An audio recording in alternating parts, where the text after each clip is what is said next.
कितना भी पितृदोष हो, कितना भी, बेटों की शादी नहीं हो रही, बेटियों का संबंध नहीं आ रहा, घर में क्लेश बना हुआ है, अशांति बनी हुई है, मानसिक टेंशन बना हुआ है, 1 रुपए कमाओ 1.25 रुपए खर्च हो रहा है, कोई समझ में नहीं आ रहा, कोई रास्ता नहीं सूझ रहा, एक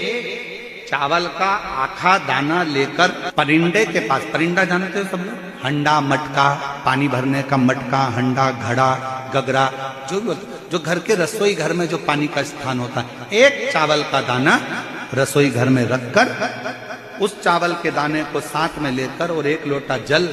हंडे का, मटके का, परिंदे का, घड़े का भरकर जाइए और वो परिंदे का पास का चावल का दाना और 1 लोटा जल, पहले चावल का दाना शिव जी के शिवलिंग पर समर्पित करो, फिर 1 लोटा जल, जहां जलाधारी होती है, जलाधारी इधर की है तो आप इधर खड़े हो, जलाधारी उत्तर की है तो आप यहाँ दक्षिण की ओर खड़े होकर शिव जी पर जल चढ़ाना प्रारंभ करें। यहाँ जल बह रहा है शिवलिंग का तो आप इधर खड़े होकर जब जल चढ़ाओगे, चावल का दाना रखकर, कैसा भी पितृदोष हो वो सारा पितृदोष समाप्त होता ही है। और श्राद्ध पक्ष में मेरी जीजियों से निवेदन है, मेरी बेटियों से, मेरी माताओं से, अगर तुम्हारे घर में 25 साल तक भी औलाद नहीं हुई, 20 साल हो गए, 25 साल हो गए, 30 साल हो गए, 28 साल हो गए, 15 साल भी हो गए, 10 साल भी हो गए और संतान का सुख नहीं है, तो श्राद्ध पक्ष में प्रतिदिन अपना जो पानी का हंडा होता है, परिंदा होता है, जहां पर पीने का पानी भरते हैं, मटका गगरा जो भी भरकर रखते हो रसोई घर के अंदर पीने का, उस पानी के भरे हुए हंडे के पास में पितरों का स्थान होता है, वो पितरों के स्थान के पास में कटोरी में थोड़ा सा दूध रखिए, एक बेलपत्र रखिए और वो बेलपत्र और दूध को तो 16 दिन एक प्रयास करें, तुम रुकेश्वर महादेव का नाम लेकर,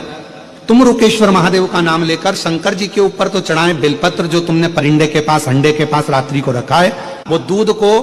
अशोक सुंदरी के स्थान पर समर्पित करना है और बेलपत्र को शिवलिंग पर समर्पित करना है। 16 दिन कर देखिए, उसके 3 महीने के अंदर देवाधिदेव महादेव की कृपा से गर्भ जरूर ठहरेगा, शिव की कृपा जरूर, शंकर की करुणा जरूर, गर्भ अवश्य ठहरेगा।